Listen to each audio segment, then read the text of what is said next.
Le président vénézuélien soutenu et renforcé dans ses certitudes par ses généraux, comme il l'a répété devant la Cour suprême ce jeudi.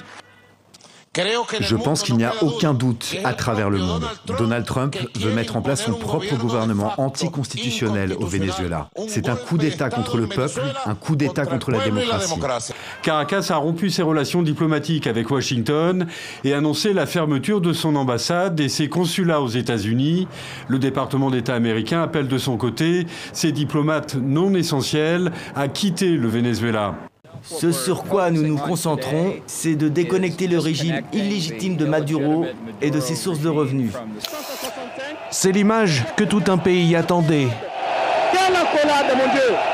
Depuis les tribunes jusque dans la foule ou devant la télévision d'État, chaque Congolais sait que l'instant est historique.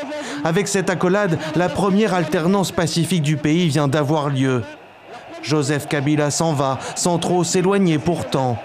À la tribune, son successeur lui rend un hommage appuyé.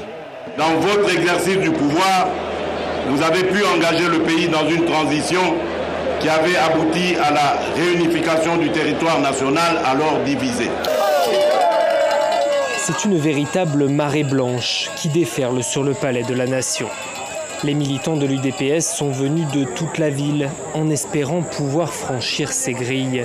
Maboko Pembe, les mains blanches, c'est le surnom de Félix Tshisekedi. On n'a jamais trempé nos mains dans la gestion du pays.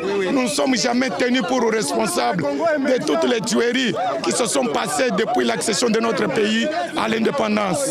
C'est ici, le long de la Seine, au point éphémère, que les requins chagrins se retrouvent au moins une fois par semaine. Coucou David. Ça va ? Ça va.